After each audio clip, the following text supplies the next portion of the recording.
and you can try to believe it through the technology that we're in a rapport with each other visually. I know that you're hearing the words and so on, but this is actually a very important part of certainly my therapy sessions. Is I'm in a session with a couple. I can do one thing the couple can't do. I can see both people at the same time. And there's a lot of other very simple things that I noticed that make a big difference in having a third person help. But being able to see both people at the same time, I can see one person smile, and then I see the other person smile in response. But then I can see the first person's eyelashes curl a little bit, and their toe starts tapping because they see the person smiling at their smile. But then I can see, believe it or not, if I look back to the other person, they see that their partner's tapping their toe because their partner sees them smiling at them. And guess what? That makes that person smile. Seeing their partner smile at their smile, that causes them to tap their toe, and they may blush. And when they blush, I see a half a second later, the other partner suddenly blushes. And it's because I'm watching this, I can say something about it. I hope you could follow and believe what I was saying, that it's much easier in real life, but I think you can get there by the little mapping out that I gave. So I can say that this is what I saw, and really in a matter of a few minutes, be able to say to a couple, oh, why don't you give her a hug? And it can be a very difficult time. But if I've been able to, and I'll tell you how I can help people be smiling so early on in a session, or it's translatable to your whole marriage and your relationships. But when they see this back, they can't see that, is what I'm saying.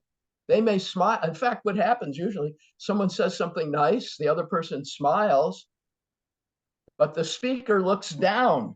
They look away.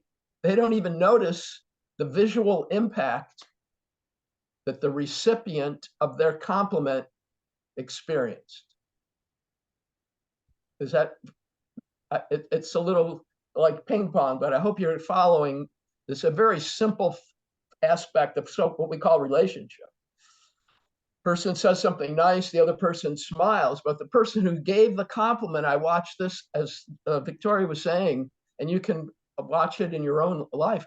The giver of the compliment will be shy and look away. They'll look down.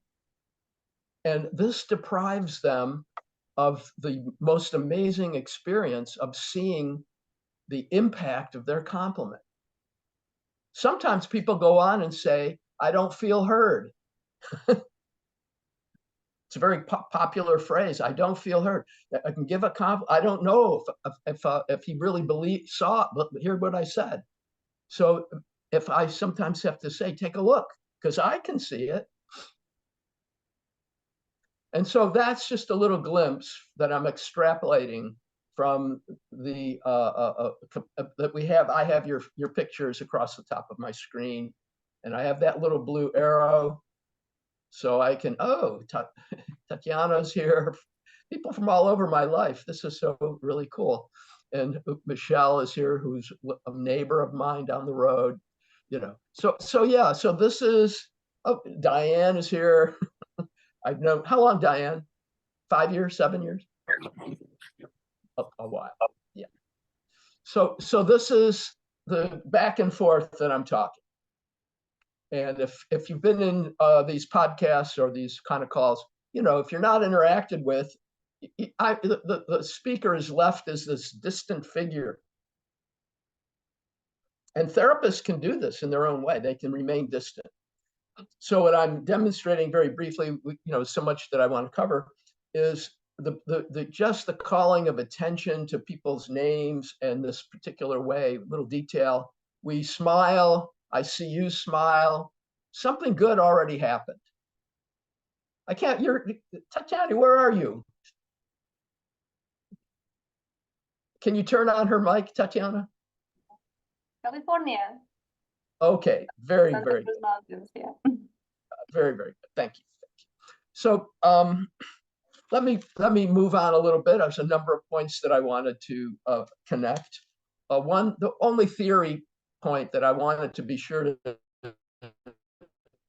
something to think about. If any of you are therapists, that's it's more for your use. But we're all consumers of therapy, or we live in a world that's dominated by the concepts of the last 1,500 years of therapists. And if you know, they're the experts, and they tell us that most of what we deal with is trauma. And what I found, for example, is that if you focus on how difficult it is for people to receive a compliment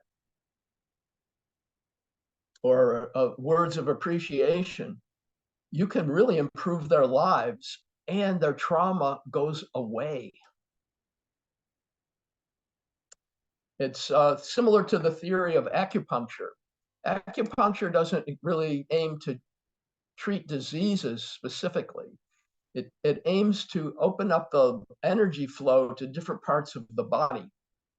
So you're sending the healing or the life energy more fully by these needle insertions, right? That's the method, and many other holistic methods. They believe if you stimulate the health of our body, then we'll get healthy. And so, yeah, that was the basic focus of my work the last 50 years. And we've heard this before. Two or more gathered together in my name, I will be there. That's the Christ message. And that is when the spirit of love is there. But as I said a moment ago, a third person can be there, not so much Christ always, but just someone who can watch the flashing back and forth and put that into words, the health or love, you could even call it, the smiles. What is love? A lot of love is the smiles that happen on people's faces when you say something endearing to them, or they say something endearing to you and you smile and you blush. You have emotions, but you can see them in different ways. Toe tapping, I bring that up because I've seen so many people sitting in my therapy office and hear a compliment and their toe starts tapping, if you know what I mean, if you can imagine that. And I say, oh, did you see that your compliment went right down to their toes, literally?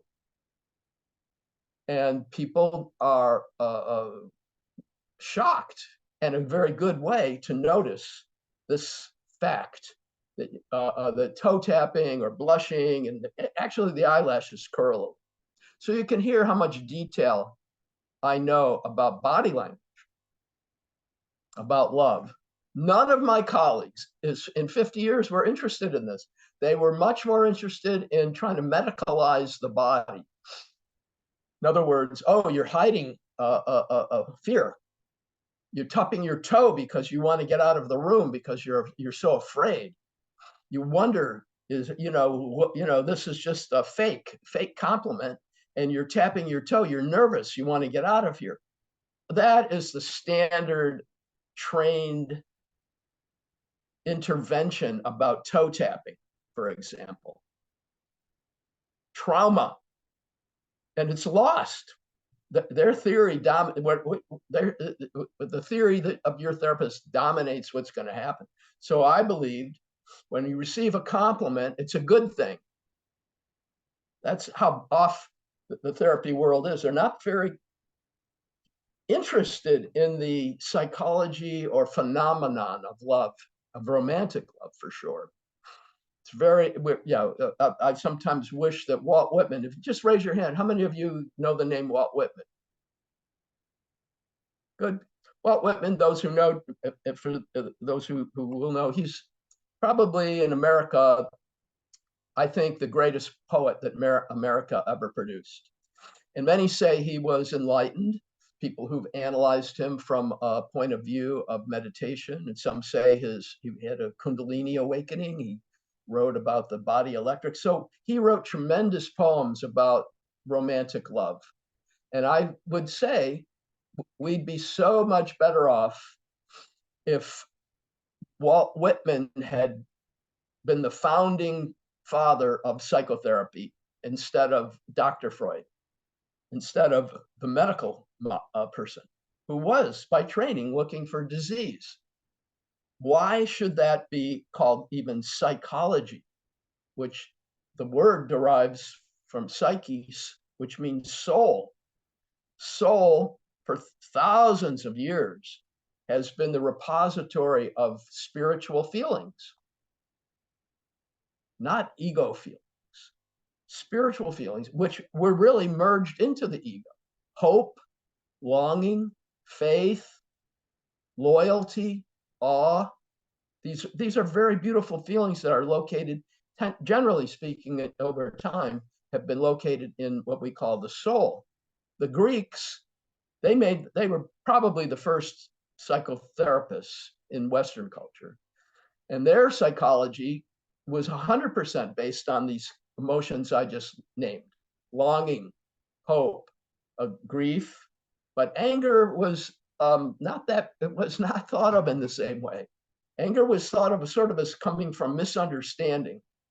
And when you understood, your anger would be looked at as even vengeance. You wanted to pay something back.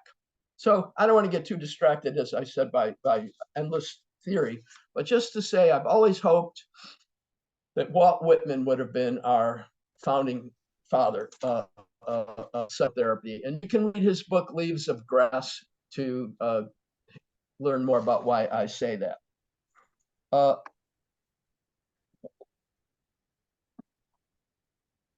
Let me give you one story to start out with. This is about 15 or 20 years ago now. Time flies. I think it was about 20 years ago now, or more. I was teaching a class for young therapists. It was a graduate class on couples counseling. There were about 10 or 12 students, and I invited the students to bring in someone, either their partner or two people they knew, and I would do a demonstration session. Because at some point, it's much better, obviously, to demonstrate with a live couple than trying to put just through word exchange and trying to just describe things.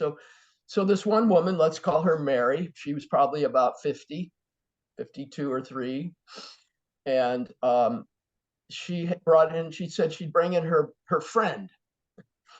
And with the story was David for something like 20 years. And they were in a service organization together, in a church group. And for some 10, 20, 15, 20 years, they traveled all around and did good things in different kind of missionary work, helping in this country, that country. And they were very, very good friends and within the church structure of doing these different projects together. But Mary had a gigantic crush on David. And David was not interested. And so that was the couple that was brought into this class to be my demo. And I would build trust and thank David for coming and all this. And I knew that the basic problem as I saw it was that David had no idea that it's even an option to become more romantically involved with Mary. It wasn't quite in his mind as a possibility. So if it's not in his mind as a possibility, then the feelings can only grow a little tiny bit, and he'd have his reasons and all of that. So it would be kind of stuck. So in my theory of romantic love being like the center of, it can be, doesn't have to be, but it can be the center of a person's universe. You can find a partner and you feel this way. And if you're fertile and all this, which is Victoria's work, little babies will come out of this. And 30 years later, those babies will have babies. So it's a pretty deep power, this attraction between people. So, back to my couple. I said to David, I'd like to just introduce you to a power that you don't have to ever exercise in your life. And I'm going to be sure that it's safe by that Mary will go along with this role play, and we'll get to a point. And I think, I'm just sort of setting the stage that it'll be just a communication that you'll have that you probably never otherwise would have had with Mary, or maybe with anyone. But it's just ancient history that particularly men over time have felt incredibly empowered by saying like 4 words. And I'm being very kind of mysterious, and he's wondering what I'm up to. And but it's all fun, it's all playful. And I said, yeah, in fact, it was a rite of passage. Saying these 4 words in many, many cultures was considered one of the rites of passage into adulthood. But in our modern world, it's uncommon even that they're said. So nobody knows exactly what I'm saying, but they're kind of getting a little feel for it. And I say, okay, this is what I'm going to have happen. And Mary, I'm going to have David just get the words out of his mouth just to feel empowered. But I want you to be here just to hear them and witness his growth in saying them. Not hold him to the actuality of the question and the words. Just be his friend as you currently are, because it's such an empowering sentence for anyone, but for a male, more or less, in times gone by, to say. So if you can say to David, I won't hold you to it, you can say it and feel the reverberations of saying it. And I'm just here to witness you, but not to hold you to anything like that. And so nobody knows exactly. They're starting to get a drift of it. And so, do you believe Mary? And he says, yes, I believe her. Sure, I know she is my friend. She wouldn't try to torture me into something. And I'd say, okay, now we're ready. David, take a look at Mary and just say the 4 words, will you marry me? And he did. And the class around me, they were prepared because they know that I am a great believer in the power of learning how to say positive things. I've really found that talking about suffering had minimal return for all that energy and money. And I have to tell you, I was the president of my national organization of psychologists for 16 years. I was not like an outlier. I was right at the top of the order of politically. But they really weren't that interested. They were very interested in sounding like medical doctors, saying what's wrong and all that stuff. So, but I got very good at what I'm saying. So my class was prepared that I might introduce saying, will you marry me? Which is one of the most powerful things a man or a woman, if we may say it, can say. Can you imagine saying it? Now, if for thousands of years, humanity has believed that that was a rite of passage into adulthood, what the heck happened in our lifetime? Well, the medical people since Freud got in charge of helping couples become mainly not couples. The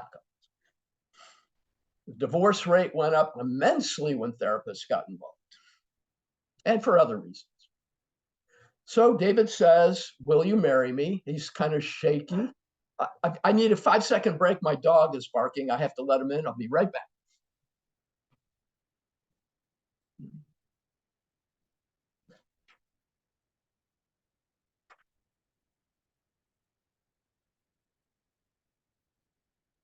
Yeah, so what happened here with this loss of one of the main rites of passage? It's not even, you can have a relationship, you can have a live-in, a significant other, different things. But I've witnessed, alternatives which they took down the church, that's for sure.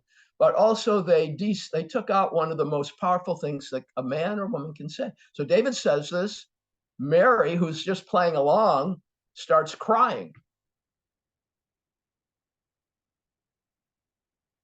There's 8 or 9, 10 people in the room watching this as a demonstration teaching example, having nothing to do with like seeing a couple, the guy proposing marriage for real. It's all set up not to be for.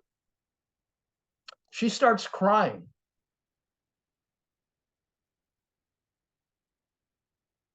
And all I say is, David, look at the impact. We're just role playing. And for you to get a feeling of these powerful words that for thousands of years, probably hundreds of billions of men and some women have said this, and they started to feel a little bit what you're feeling. And this is a role play, but it's not 100% role play. You've known each other for 20 years. You're incredibly close friends, and you've traveled the world, and you share the same spiritual path, and on, and you respect and love each other. So it's not like a stranger, but you're saying it, and look at the effect. I mean, I didn't say all this. I'm saying this for your benefit, but I said something of this. She's like in tears. And could you thank her for believing and hearing those words come out of your mouth, even not holding you to it, even in a demonstration? Would you be willing to thank her that she let it in so you could see the impact of you proposing marriage? And he said, thank you, Mary, for exactly what he said, for letting it in, for hearing what I say. I was just trying to grow. I'm trying to learn. I'm just experimenting. And now I see, because you were willing to be touched, that I have this incredible love power that when I say, will you marry me? And it puts you in tears, even in a classroom of people that are like, I don't even know who they are. And I'm just doing this as a role play. And she goes, yeah, it's pretty powerful to hear that. And yes, from you, and I'm not holding you to it. I just am doing it so you can feel the growth or the power of me responding. And she says, thank you for seeing it and letting it affect you. You could have said, oh yeah, what is going on? Make me marry you or something. No, you let it be what was being said without doubt. And you witnessed how it affected me without fear. And I don't remember too many other things that were said, but we thank the class for listening in. And I have to tell you, I mean, this is a short call. It was less than a year, 8 months, 6 months. I was officiating their wedding. Does anyone not believe me? Does anyone have, like, in the back of your mind, he's just making this up because it's a pod call? And none of you? I really thank you. Yeah, that it really happened. And now it is 20 some years later, and through the miracle of Facebook, I'm still in touch with that client couple and many others. But she already had kids. Now those kids had kids and they have grandkids. They've got like 30 people in their family reunions. And this guy who would have never had a family, he would have been on his own and, in his quiet way. He cannot believe what happened to him.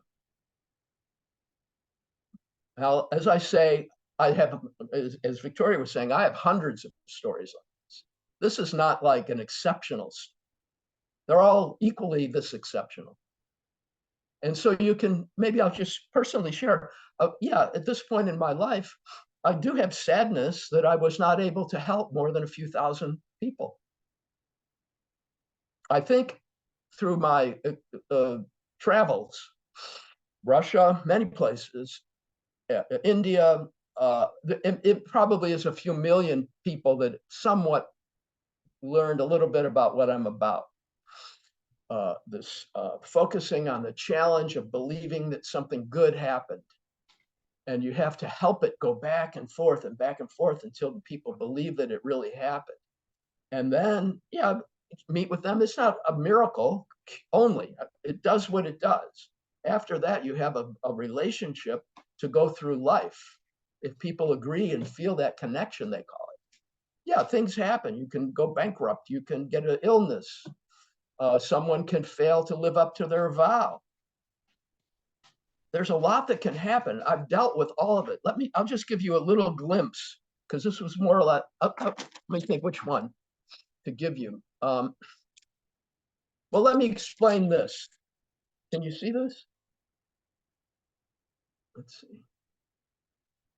Yeah, so I can see it. Okay, so these are Muslim prayer beads. They're very big. They're not small. They're gigantic glass prayer beads from I think they're from Ethiopia. So the quick story of this counseling session is one that shows you, it's not even necessary to be in the same continent. Yes, visual is very, very helpful for obvious reasons I shared. But this is a set of sessions where the couple have been married for some 20 years. They were now separated for 4, 5, 6 years. He moved back to his home country in Africa. I think it was, as I say, Ethiopia. He was a Muslim. His wife was a California, I hate to be stereotypical, but it's for quick communication. She was California feminist. Now, can you imagine a couple more different than a Middle Eastern Muslim man and a Canadian feminist? Can you? Tell me, I'm curious. It's extremely different in many different ways. But guess what? Romantic love apparently doesn't really care. So they had their life, they were married, and then they felt like they couldn't take it. So I helped their children's marriage.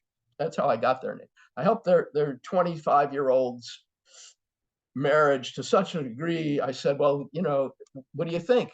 Are we done? And they said, well, could you help our parents? So that's how I got to the parents. He's in Africa, she's in Canada. And I'll just tell you one thing, because all that I said, this is how I opened the session. I can't believe you are trusting me to help you. It blows me away. You don't know me. You're like 10,000 miles apart. History. But you guys were willing to call. We have 10 time zones apart. We were in like, 3 Canada, California at the time, and Africa. It was a hard scheduling. So that's what I said. We had a hard time. You had to line it up. We're in different countries, and you're just trusting your kids. And I just am touched that you would have anything like this you would try. You'd be willing to try it. That's the kind of person that you are in a relationship with, that would be willing to like reach out to some guy they don't even know based on your kids' recommendation and set this thing up. And I was crying. I don't get to have, that's just one of a kind. I've had definitely remote sessions like this. So I help them. Like I said, it's years of training. That's what they get when you get a training program. You get years of training. So I have to condense it a little bit. But at the end of the first call, they were feeling very close to each other. So this is showing that they never saw each other. In fact, we had to use, there was no Zoom back then. It was all on landline. There wasn't even cell phones. And I said, what I'd like you to do, we feel the love, we revitalized it. We talked about what you love about each other and all this, you heard it. And I could hear it, and I could convey back and forth that you were all heard on this love. You're not in the same room, but now the call's coming to an end. And what I want you to do is to take your hands and put your 2 palms together at the bottom, the heels of your hands. And imagine that your partner is doing the same thing. So that you're creating like a little cave between the four hands, a little space in the middle. And the love that we revitalize through you trusting me, through 10,000 miles, through this phone call, that you don't even know who I am, that you now feel through what you have shared, your appreciation for each other, that you created children together that you love. You haven't talked about that in 20 years, have you? You know, that's right. You didn't thank your wife. You didn't thank your husband for creating the children. That's a big one, I found. People just forget that they did the most amazing thing ever called make a life with this person. They never talk about it again.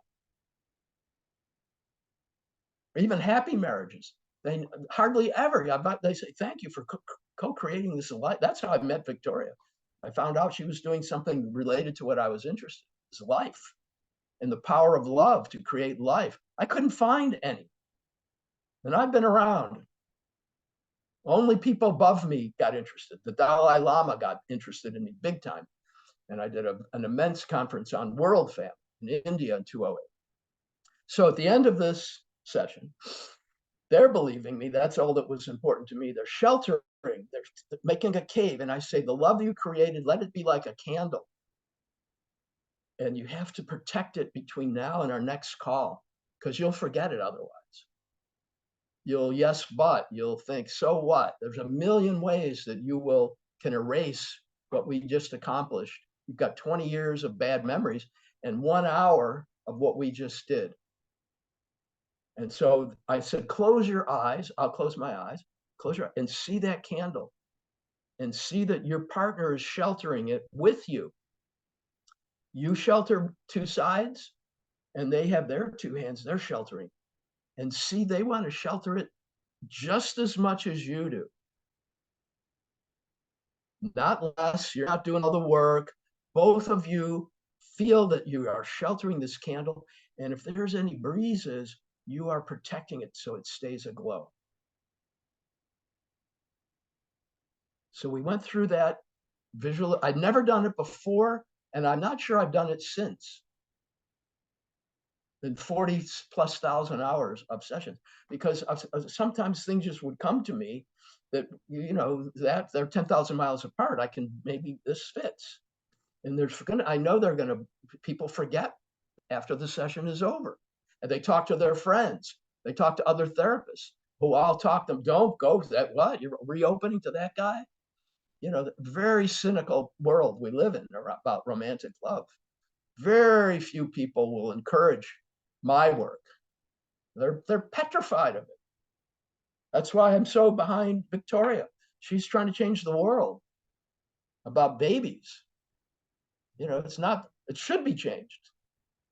We'll see how it goes. The world is a big place. So I had a chance 50 years. So they do this, they open their eyes, and we say bye-bye. We have 3 or 4, 6 more sessions. And then luckily they came to California and had a session with me within the year. And that's when the husband gave me these beads, which I've had for like 30 years. I'll give you just one tiny similar story. What's the likelihood of a couple that are like 35 years old? They meet in a mental hospital, mental ward, a psychiatric ward. Langley Porter is one of the biggest important psychiatric hospitals in America. That's where they were patients. You don't get in there unless you're really troubled. It's not a normal vacation. They're in there for serious mental disorder, not typical therapy. So in any event, I forgot how I met them. I forgot how they came to start to see me, but that's where they met and where we started from. I did the same thing. I said, it blows me away. You found each other in a mental hospital and you didn't let that defeat you. Love is going to defeat all the disbelievers, and you will feel it. Luckily you met somewhere.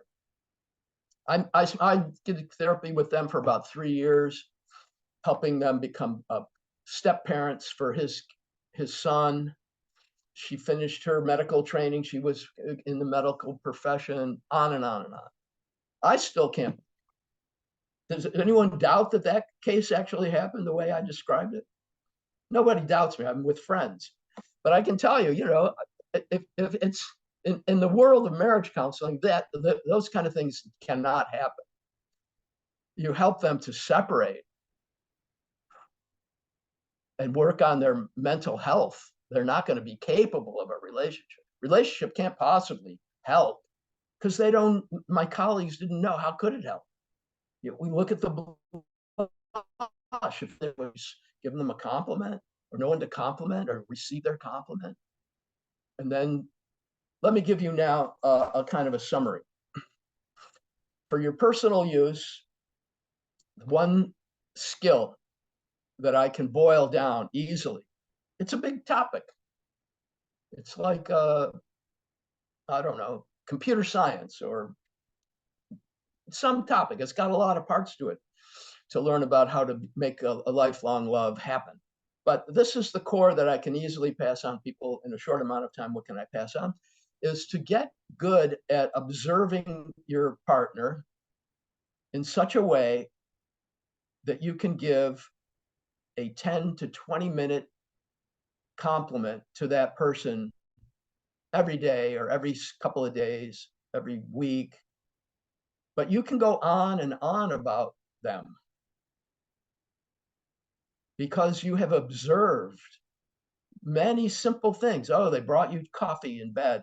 Oh, they went shopping and went through the different stores to pick out just the right thing. Oh, they folded the laundry for you. Oh, they hugged you.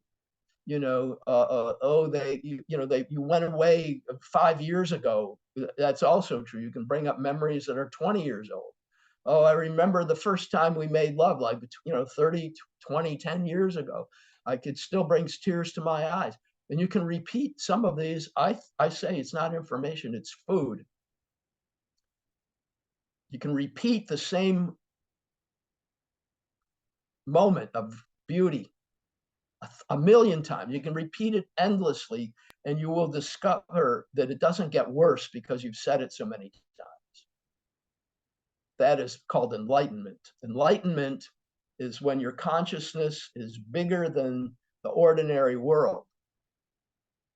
That's all that it is. The ordinary world says, oh, hee ho, so what? But when your consciousness gets a little bigger, yeah, a compliment, you realize it's a big deal to receive a compliment. Yeah, I met Victoria.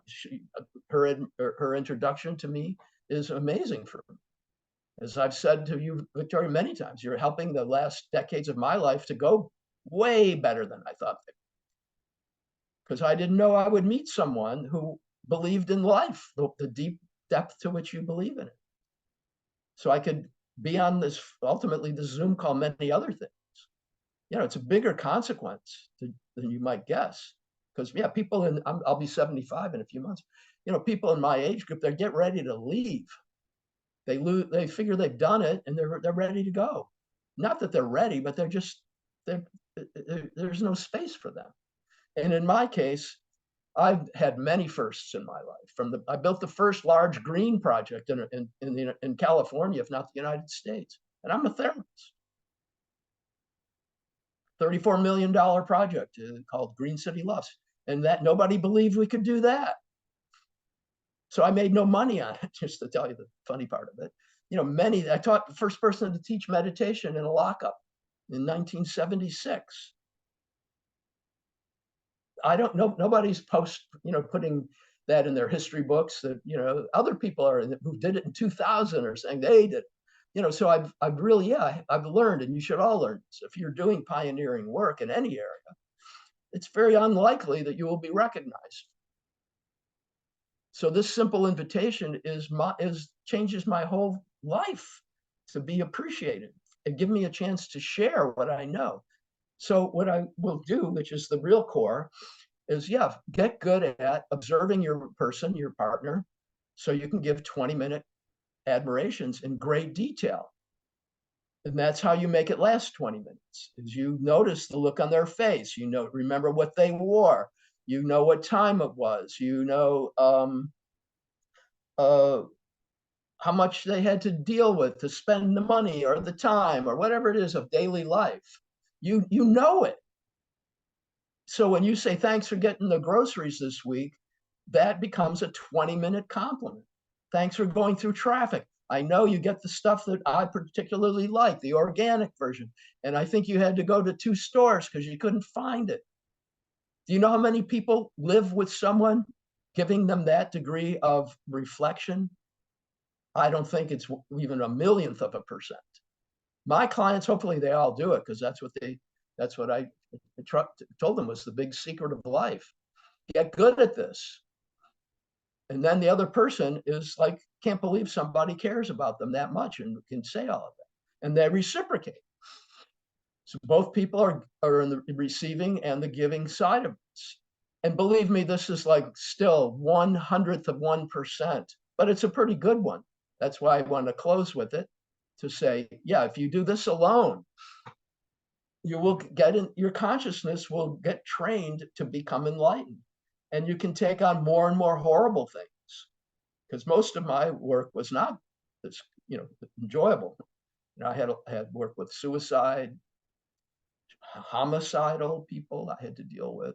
I was not only a relationship therapist, maybe 50%, but the same thing came about. I could deal with people claiming they're going to kill somebody without calling the police. Yeah, I got international recognition for that. But I'm just saying that when you get really good at this, you can apply that state of consciousness to taking up big problems, whether at work. Yeah, I put it on this conference in India with the Dalai Lama and many other famous people. The Prime Minister of Kashmir came, many people. It was a nightmare of hard work, but I had no money. So, it was hard to do. But because of this way of life, I could do this in many, many things. So let me come to a close and hope that you will practice it all. Victoria and I have had little talks, make a community of families, couples, families, and support each other in different ways. Could be a Zoom community or a real life community. And you start to see it's a form of life to speak and live this way. And you don't have to live like everybody else. Certainly not like the way therapists would like you to live. They want you to live in definitely the worst experiences of your life, as if you can only get better if you talk about it. And I'm here to tell you, I have better credentials than they have. And I have a track record of what I've just shared with you. So yeah, we talked about a community, but at the very, the simplest way is I hope that each of you will have a way to make use of what I said. And now I'm going to turn it over to Victoria. So thank you for listening.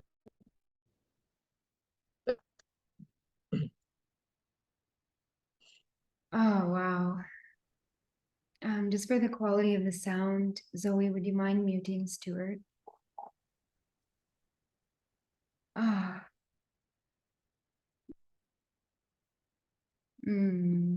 Try to see you all again. Oh, wow. Okay.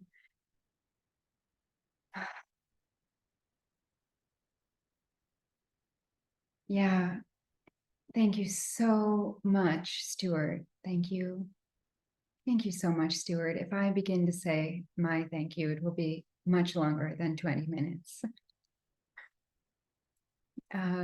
If any of you are in this presence of Stuart, or if you are joining us in Luminescence Fertility and Pre-Procreation Program, and you are single and you are not with your love, I will warn you that it can be a matter of days or weeks that love of your life appears, because Stuart just has this immensely simple superpower of opening up these deep dimensions of love inside of us and opening us to realities that were previously perceived as being impossible. And I could tell you my story about my love. I wish my love was here beside me. He was supposed to be, but he had to take care of something. But yeah, Stuart has much to do with our magnificent, ever deepening, blossoming love story. And I've been working with families for many years from the time of preconception and through pregnancy, birth, and beyond. And I became very fascinated very quickly why relationship support is not included in prenatal care, because I work with a lot of women who were planning to have very natural, gentle, soft, blissful home births that become medical emergencies. And so we help to heal those experiences, unfortunate experiences, so that they can have what many refer to as a redemptive birth.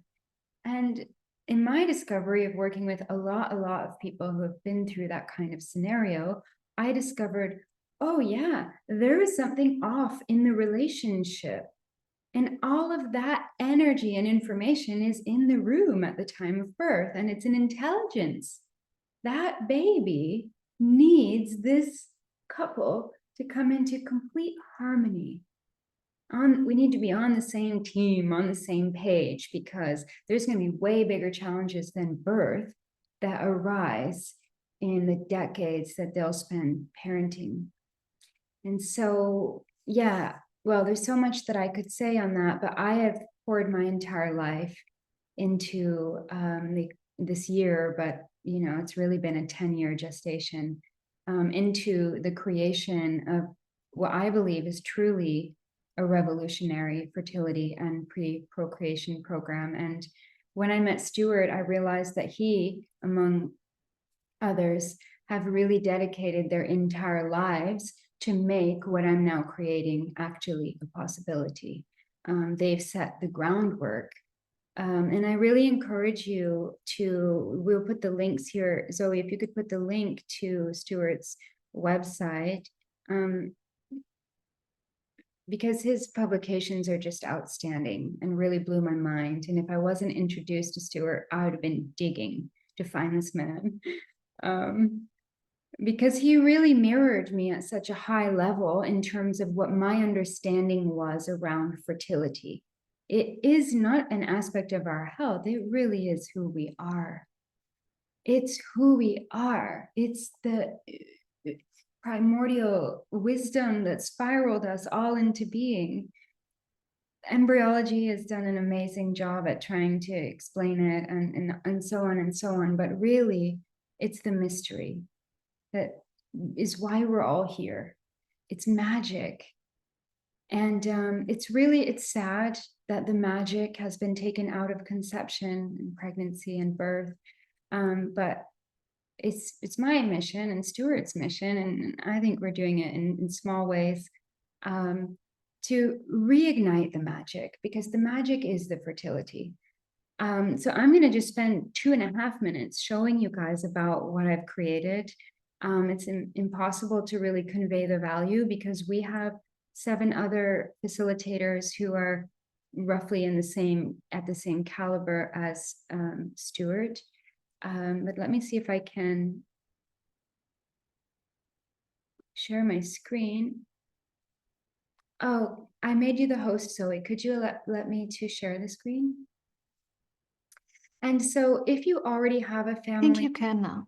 If you know someone who might have a family one day or already has a family, if you work as a therapist, if you help mothers, babies, couples, in any of the realms of family creation or couplehood, then you should really know about this program. Let me see if I can make this. So on January 7th, which is less than a week away, we open up our very first round ever of this program. Can everyone see the screen? Let's see. We can go full. Okay, everyone sees the screen. Great.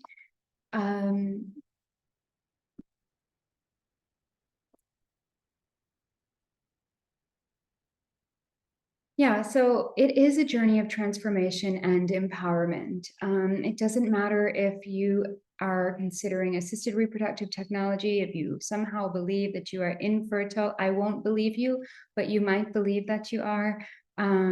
Or if you are just in a relationship and consciously choosing the path of parenthood, this program is for you. I really believe that it's going to be transformational for all of us as the practitioners and facilitators as well.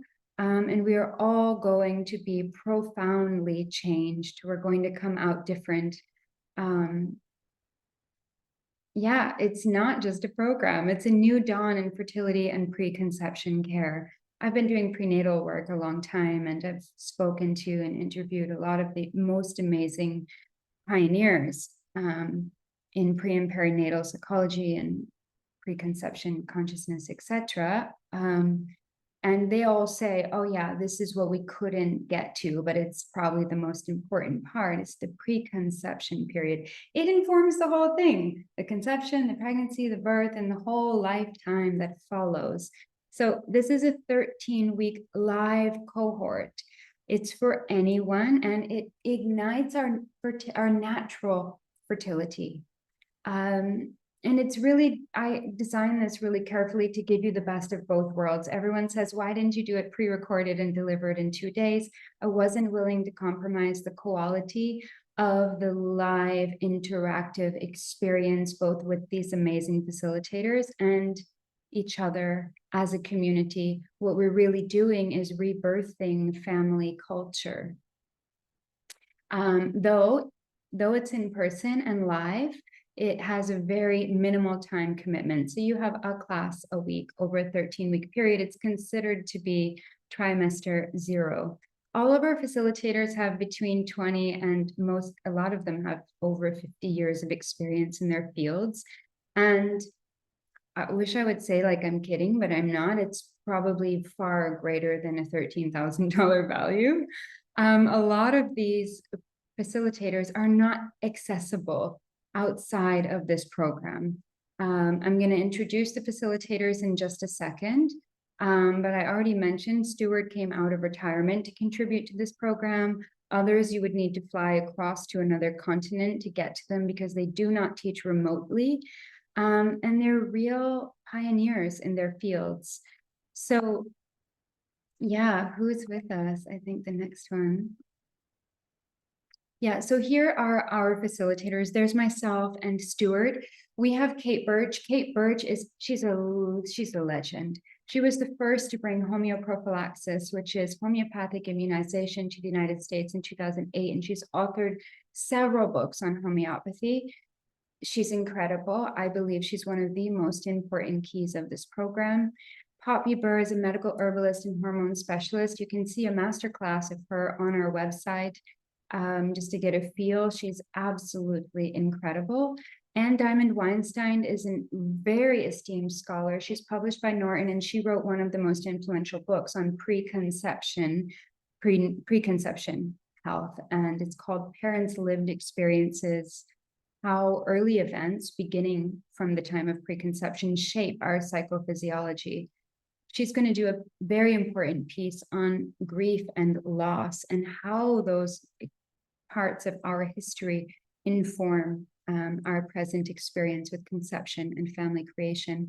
We also have Dr. Erica Matlock. She's world-renowned. If you know her, you know that she's just an incredible next-level holistic practitioner. She's a modern medicine woman, weaving ancient wisdom, and she's conventionally trained in medicine, but she spent a lot of time apprenticing in plant medicine realms, etc. We have Paula Zuazua, who's an epigenetic specialist, Barbara Essman, who is one of the most incredible elders and pioneers in family and birth and end of life, the whole story. If you want to learn from her, you really have to fly to Hawaii and hopefully get one of the only four spots that she makes available. She has refused to teach online until I asked her to be part of Luminescence, and I was absolutely thrilled that she said yes. So yeah, if you can possibly place yourself in what it might feel like to be in the room with these incredible pioneers, it's going to be absolutely outstanding. Yeah, and they're really, really on the frontiers. They've pioneered new octaves in their fields of fertility, epigenetics, intergenerational healing, human potential, naturopathic functional medicine, immunology, homeopathic medicine, Ayurveda, medical herbalism, pre and perinatal development, and of course, Stuart's piece on love and relationships. I don't know how on earth we would ever leave that out. We have a whole piece on the men's role in birth, in family creation, in society. I think that's maybe one of the most important pieces. And like I said, this program is for you if you're facing fertility health issues or struggling to conceive, or if you just want to maximize your health and bulletproof your relationship before conceiving a family. If you're single, my preconception journey has been years and years, and I'm so glad that I started long before now. So it doesn't necessarily mean, oh, I'm wanting to make a family now, but if you think that you might like to have a family in this lifetime, while all of life and society is trying to turn you into another direction, I really encourage you to begin to drop into that space, and luminescence will really ensure that your life blossoms in the right direction to ensure a very beautiful, beautiful, seamless experience when the time comes. If you're choosing assisted reproductive technology, or if you know people who are, a lot of people are nowadays, we provide a lot of education on that, and in a lot of ways really dissolve the need for it. However, I will say that this program, with the level of psycho-spiritual support that we bring and awareness of preconception consciousness, that's the consciousness of the soul who's coming to earth. This program will certainly help you to navigate that process with a lot more consciousness, bring the sacred to that process, and enhance treatment effectiveness. So yeah, all of you who are choosing that, you are not excluded from this. And in fact, you may need even more support. So yeah, if you're a healthcare provider, practitioner, or in any way, as Dr. Thomas Verney, maybe you know him, he's the author of Secret Life of the Unborn Child. He said, well, if anyone is even remotely concerned with the future of humanity, then they'll be interested in this. So yeah, we start January 7th, and the first 3 people who are here in this call to enroll after this class will get 50% off. The original price is $2,444. So if you enroll after this class, the code will expire after 3 purchases. You'll get 50% off. And here's myself and my 2 assistants who have been at my side. They've been my doulas and midwives as I've been birthing this program. Yeah, I really think that the people that are choosing parenthood are really the heroes of our time, and they are the architects, whether they believe it or not, aware of it or not. You are the architects of our future generations. And I really see luminescence as something so ancient and so future. I envision it as all of us just wrapping layers and layers of power and support and love and protection around the people who are choosing parenthood, because that's what we all need and innately deserve. So that's all I'll say about luminescence. Please, you can book a free call with me. I can zoom into your individual experience. We have an incredible affiliation program. So if this is not for you at this time, but you know someone who is wanting to make a baby right now or struggling with fertility in any way, shape, or form. The other thing I just wanted to add is that Stuart is teaching 3 classes in this program. So, you know, it's literally impossible for him to deliver what he's capable, of course, in this time frame.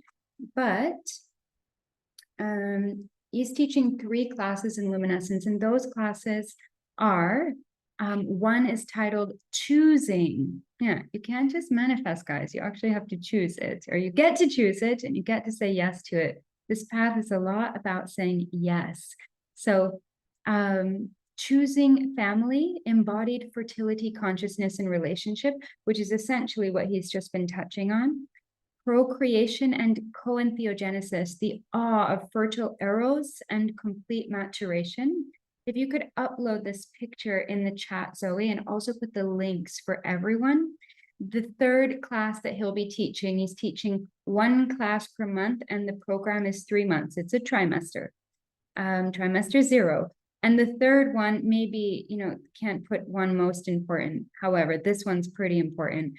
Growing together, couples communication practices to meet life's challenges with exceptional confidence and unconditional, lifelong, unconditional love. So he's bringing this piece in. And again, if your mission isn't to make a baby right this minute, or you've already made your babies, you're a practitioner, if you help families, if you want to just ignite your own fertility because you're going to birth something else in this lifetime other than children, or if you think you might meet the love of your life one day and you want to really blow them away with all you know about fertility and conception and birth, then yeah, I can't recommend it enough. That's all from me. And I think we have some questions for you, Stuart. So I'm going to go up to the top. Does anyone need to leave right away? If you do and you have asked a question, we'll answer yours first. And if anyone has, questions that they want to ask, I think, Stuart, you'd be willing to stay a couple extra minutes, would you? Yeah, I just have one way to. I'll read you the question. I can see them. I have. Ah, you can. Okay, perfect. Yeah, basically, Let's read the question before you answer it, yeah? Okay. Well, let's see, go back to. How would you respond to a partner who is not good or even willing to receive a compliment? What do you do if your partner is extremely uncomfortable receiving a compliment? Well, I would thank them. I would thank them for their shyness, their protectiveness of what might happen if they opened up. That then they might have higher hopes in life that could be disappointed. So I would admire their ability at self-protection, which begins at the stage of kind of what's the right word? Putting not accepting the compliment. They're protecting themselves from opening up, and you admire that dedication to their own safety, because if they were to open up and say thank you for saying such beautiful things, then they might expect it to happen again. And what if it doesn't happen again? So you understand that some degree of their wisdom in just not opening up ever again. So what that is, these are advanced difficulties that I'm trying to answer. I'm not even have the guy in the room. That's a huge disadvantage. Have them in the room. There's a whole lot more I can say, or our therapists should be able to say, but they're not trained, so they don't think to say these things. Like, as soon as someone would be in the room with me, I would be blown away that they're even there. And I would say, I hope I will ever come with my partner. If they try to drag me to a therapist and I really didn't want to go and I went anyway, because I know that it takes a tremendous amount of courage, and you really are just waiting for the thing to be over. And so I really empathize that you came anyway.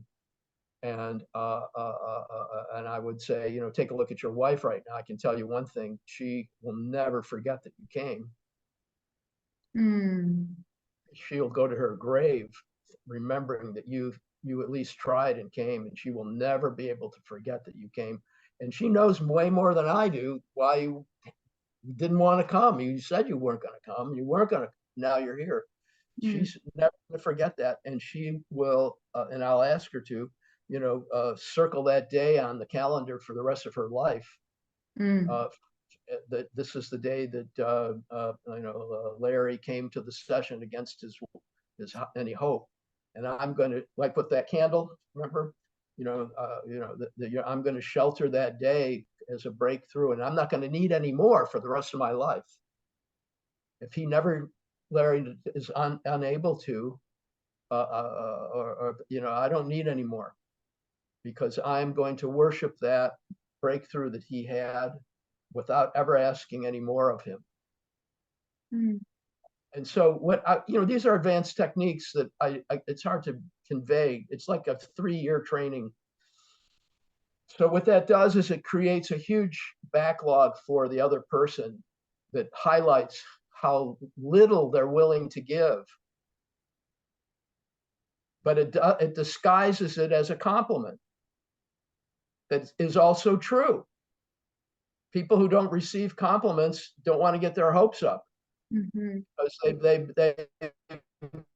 they tried that and it got disappointed. We've all have that happen over and over. We open it up, and yeah, that's part of the challenge of living a more nourishing life. Is that becomes your new normal to look forward to, and then it doesn't happen. You say forget about it. Mm-hmm. So that's not a good thing, but that's the risk of growth. It's not trauma. That's because, yeah, we're hoping that we can have this happen. It doesn't happen all the time. Then you have to learn what I'm saying. Yeah, it doesn't always happen. You have to become a team member. So I could say that to him, possibly, if he was in the room. I'd say, well, I would see what it feels like. I have things like that to say. See what it feels like to say, will you marry me? Well, see what it feels like to say, I will check the calendar for January 2nd, 2025, and see if you carried it forth a year. I'll check for it. Maybe you won't, Larry, but see what it feels like to say it, that you're willing to try, to see if your wife was going to live up to what she just said. So many different angles in this dimension. If somebody's there with me, and usually they're not this hardball. Usually it's just the way it is. Usually the way if someone is depicted by their partner is in the lowest light, because your hope for happiness was in marriage is based on them. Mm. The majority of your happiness is that's what marriage is for. Is two people to make each other happy. So if one person it isn't skillful, and then the other person ends up complaining about how non-skillful their partner is, now you've got a negative loop. But I'm not interested in talking much about that negative loop. But that's what it is. Well, who wants to be nice to someone who's complaining about how incapable you are of being a decent person? People close down in that environment. That's where I meet them. So Stuart, the main thing. Another question. I'm going to fire another question at you. Okay. Okay, great. Because this is actually where you just touched on is a good segue. So question, married for 11 years. We have 2 children. We both struggle so deeply to truly accept each other. It negatively affects our daughters not seeing us being loving to each other, and it makes me feel very sad. We also do not agree at all on our parenting styles. It's very exhausting. My question is, what would you suggest for us? We've sought both marriage and individual therapy. Not much has helped. One thing I also want to say before you answer that question, Stuart, as rapid fire as possible, is that in Luminescence every month, we also have a community call where you get individualized support from the facilitators who taught that month. So you don't only get interactive time with Stuart in his classes, you get extra interactive time through the community calls. Okay, Stuart, go. Well, 11-year marriage, right?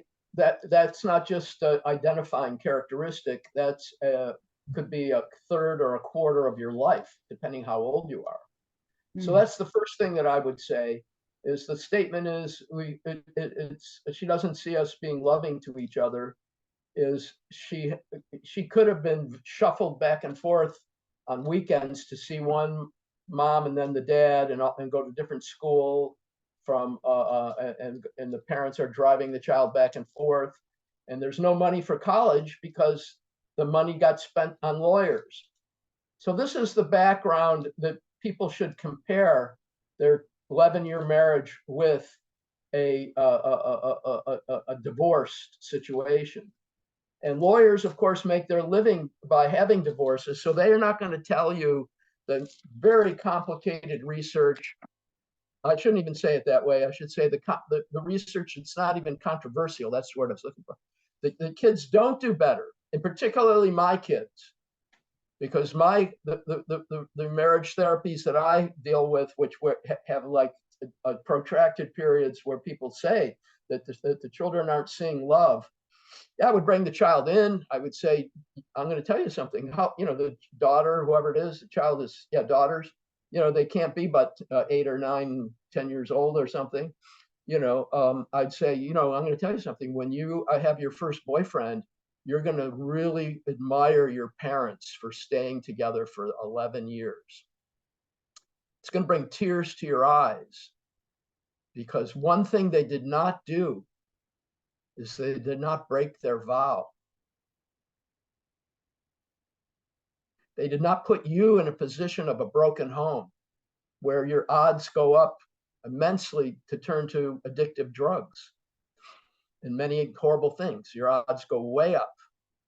They did not do that. They stayed together, and it was a challenge. But what I'm telling you now, look at them right now, and you will be able to admire them for the 11 years that they did the best that they could. And I'd like you to thank mommy. Say, mommy, thank you for not divorcing daddy. Thank you for the 11 years that saved our family from the collision of divorce and me being weekends here and there, And then I'd like you to thank your father for not getting divorced. Thank you, daddy. Thank you for hanging in there, for doing everything, for having things work. Did you hear what I just said, everybody? Did it make sense? Did the 11 years, does it mean something? 11 years? So you see that it's not just an identifying a piece of information. Oh, 11-year married couple with 2 children. Okay, now what? We get to the problem that all they see is something negative. That's not how I see it. With that little bit of information, 11 years it's 100% of their children's lifetime that the couple gave to each other in some kind of loyalty. And when I'll tell you something, when I am saying that to the child, they're starting to feel it. Then the parents they suddenly awaken to what they've done behind it all, is stay together. And I'm 75 years old. When I say things, people do take it in if they are under 50, because I do sound like a grandpa. And in fact, if Walt Whitman had been the leader of instead of Freud, there would be millions of people like me around. I think billions. But we made a mistake. We picked up Freud, and he's a medical person, and he wanted to know what's wrong. He taught everybody to talk negatively about, Oedipal this and your childhood trauma and everything. That's all he knew what to do. Walt Whitman, read Walt Whitman. Likewise, I just say, we missed out on people trained. You hear 11-year marriage, that's the first thing you say is, it blows me away that your parents have been married for 11 years. Mm-hmm. And they could have divorced. You're willing to make that contrast, because many therapists aren't. They say, oh yeah, divorce work could really help. That's what the lawyers tell me. I've had lawyers. I'll tell you one funny lawyer story. I had a couple, they were both lawyers. And they came in, they're having a hard time, and they're very attractive. So other people are always being attracted to each one of them. And there stirs up jealousy. This gal looked at him and this guy looked at her and all this, So it's interesting and challenging. And so, and I did what I do. And, and one time they said, we were talking about our sessions, and, we know a lot of divorce lawyers. And they said, they were talking with the other lawyer, the divorce lawyers, and they said, there's one thing, if you send a divorcing couple to Dr. Sovatsky, you're not going to get anything you can use in court. And the lawyer said, what do you mean? Well, you're looking for, where they finally say about the damage this did and the damage that did, and the therapist is, this guy, all he gets you to do is say how you love each other over and over again. There's no lawyer in the world that can make use of what Dr. Sovatsky draws from his clients in a court of law. That was one of the best compliments I could have ever got. Yeah, by lawyers, and one was actually a divorce lawyer. So what am I saying is, you can see goodness in an 11-year marriage. Nobody else is willing to talk about it. I found out that it's essential to talk about it, and then to make something new happen. If the children are there, they're going to say something to the parent, not me. And then I'm going to point out the tears in mommy's eyes when the daughter admired. That's how powerful you are, little daughter. You admired her for the 11 years, and you made your mommy look at that in her eye. Then I say, take a look at your daughter's eyes. You're inspiring her to have to possibly get married. It's not a bad idea. Because when I say something, behind it is 100 other things that I'm going to tell them. That's going to make them a very happy couple. It's not like, oh, I just say this and then I think it's magic. It is. It's step one of 100 or 200 steps. They're all fun. They're all beautiful. Anyone can do it. And then you have a choice. You start to be able to choose to, celebrate the 11th anniversary, the 11th in 1 month, 2 months. Tell the children that we're celebrating the basic thing. We stayed. We spared the family a breakup, which would have cost you your college education money. We have that for you. You start to look at the bright side of the coin, is a simple way of putting it. Oh, wow. This is incredible. I love this question part. And do you feel like you have time for one more question, Stuart? I have time. Okay, and thank you everyone who's staying. We understand if you need to leave. I really want to make sure your questions get answered while we're here with Stuart. So when you work with couples, when you work with couples where one or both have a lifelong learned habit or disposition of finding fault in aspects of self and the other, and experience it as outside their control, and much past hurt in the couple around this, how would you address that? Well, I don't want to be glib about these questions. And I take a step back. These are really painful, horrible, emotionally draining situations. And I am answering them as if I got a chance to be in the room with the two of you. And I have to say it once more, it's very difficult to replicate what a third person can offer, because you can't see the two of you. That's step one. And from that, many good things cannot occur from there. But so I have to try to say, okay, someone's finding fault all the time. I would admire that person in possible different ways, because I think people find fault. They want to make the person into a better person, and maybe they're not. I know psychopathology. Maybe they're sadists.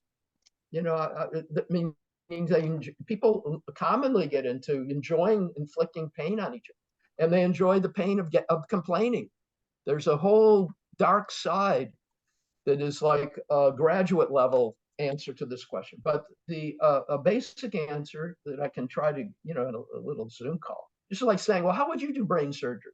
Would you drill a hole through the earlobe? No one would tell a surgeon, how do you do this? So, but what I can say is that you can say, someone is finding fault, you're trying to help me be a better person. And nobody tells somebody that. Say, oh, you don't do this right, you don't do that right,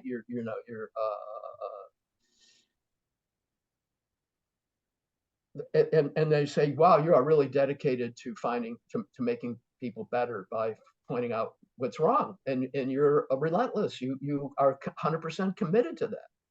And then I would see the first person kind of wiggle a little bit, because they've never been appreciated for fault finding. But that doesn't end there. So you have to have like 20 more steps, and those are hard steps. You have to say, oh man, I just saw that a little tear. I saw a little moisture on your eye when I appreciated you for your commitment to fault finding to make things better, that you never thought you'd be appreciated. I saw a little moisture on your eye.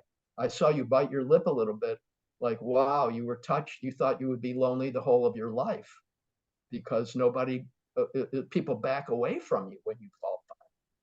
And you're really prepared to live probably completely alone and cut off from humanity. And all you're trying to do is make the planet a better place, make people better through your fault finding. And I'm just glad that I had a moment where I could give you something, a moment of recognition. And there will be a feeling of a moment of recognition, but it will pass in like a half a second, but it will have been there. And so that's the art. That's why this is an art, is you have a little bit of something, you work with it, like a paint on a canvas or clay, you sculpt it. So that got happened, yes. And then I would hopefully be able to thank your partner for admiring your ability to fault find. Because you do a really good job at it, apparently. And if it happened in front of me, that would be better. I'd say I saw how skillfully you put that fault into words about your partner. You use language this way, that way. You said it was to do with laziness or whatever. You were trying to get rid of one of the deadly sins of laziness. That's the old method of the old time religion, is to focus on the sin. Yeah, it's not to be dismissed, and I really get it. Wow. And I would only be able to say the right amount so that person feels not ridiculed, but feels a little bit like in an odd moment, like being admired for this thing. People aren't used to it, but it doesn't stay there very long. I could say, you know what, I can show you ways called admiration. It's going to really blow you away. If you've gotten this good at noticing faults, I can show you something. It will put you in the top 5% of humanity, because most people are very good at diagnosis. My profession is all diagnostic. Very few know about the art of complimenting. But as soon as you get there, you become extremely powerful. Then I would parade out myself. So that's how I got to do projects with the Dalai Lama. That's how I got to meet presidents of war-torn country, of Slovenia. I got flown secretly into Slovenia after a Holocaust. It was a Holocaust there. Like, they were have death camps with. We had the Bosnian War. So I bring that up. Then people usually get shaken by it. Who the hell are they in the room with? And then they start really listening to me. So I don't know how much of that can transfer, but you're trying to have a breakthrough where you don't have to get in the circle of complaining about the person complaining. You make a virtue out of their complaint, and it kind of jolts them for a moment. And I can only go so far on a call like this. Like I say, it's a hard problem, but I can convey it's an opposite of hopeless. There's 1,000 ways to skin this cat, because in the end, I have the winner, which is called love feels better. Love feels better. That's why they call it love. It feels better than this. You can become sadistic and enjoy complaining and all that. As I said, that's a pleasure of pain. But you can start to feel the real pleasure of actual pleasure. Or sometimes I might say, oh, he's starting to cry. Could you just streak this cheek? There's a tear coming to his face. Man, now you're like 100 times up, because this is physical language. Then they say, yeah, because this guy's headed for a life of loneliness. This partner here, Elad's top question to this couple. This person who is addicted to fault finding is going to push people away and end up just like I predicted. They're already well in that way, and they're closing doors all around. So when you give them a little connection, you've got a contrast with a completely different life that they can open up to. Now you've got a lot of momentum on the side of this turning out really well. Oh, you touch the face, people go, wow, I haven't had that in a long time. And I say, yeah, it's the difference between dying at an average age of 67 or 90. So it's really important. And you can try to learn how to receive this. Your body will like it, because you won't get cancer so soon. I use heavier artillery if necessary, And people get that this is a very dramatic problem situation. And the loser win, the person who thinks they're winning the argument will lose. And my job is to not embarrass anyone at all except to grow. The diagnostic people, they don't mind. They use scientific, the DSM language, passive aggression, maybe narcissism. There's all these interesting words, but none of them are as helpful as if you just make a momentary contrast. You can choose this, or you can go backwards, but don't. And I'll show you. So that's as quick of an answer as I can try to. Yeah, that's a $1,000. You're muted, Victoria. That's a $1,000 answer that you I don't was get just until giving 1,000 bows and 1,000 standing ovations. you'll never get that knowledge because you have to be at advanced training levels of psychotherapists. And like I said, I was the president of all of them. Association of Transpersonal, the president of all of those people. I know what they train. I know what they don't train. And you're lucky if you ever get to that level of information and a way out of it that is not pathologized. So thank you for listening. Thank you so much, Stuart. Let us all just take 1 second just to send our love to Stuart. Thank you so much for reminding us, Stuart, who we truly are. Stuart and I have a great podcast episode on my podcast channel called Incarnate. And one of the things, you're just making me think of, the also common dilemma that we're in is that there's so many cures for all the illnesses, but none of them exist in the modern conventional mainstream model. So it's not a new story, but seemingly, so it is what it is. In that podcast, Stuart says something about, if someone comes with a real physical dis-ease or illness, he's not going to tell them to kind of reanalyze over and over and over and over again their physical pain, but rather advise them, I think you said, to eat some carrots and lemons, Stuart, but so thank you so much. Zoe, can you put that podcast episode in the chat or just point them to, if not, find a way to message me, put my email in the chat and I'll get it to you guys. Thank you all so much. I think you got the gist. Luminescence will change your life. There's just no other way to put it. We can really make that pledge. And I feel 179 and plus confident that, you'll have a radical, enjoyable, breakthrough, fun kind of a time, and also very healing. So you have an hour that you can take, I think, or maybe, an hour and 20, because the code will go off at 8 p.m. But if you'd like to have 50% off on that program and get all kinds of time with Stuart and the other amazing human beings that are part of delivering this exceptional program, we would love to have you. It would be an absolute honor to have your energy with us. The constellation that is the facilitators and us will not be the same next time, and 2025 offering will be very different. Thank you all. I send you so much love. It was beautiful, and love and peace and playfulness for you in 2024. Happy New Year. Thank you.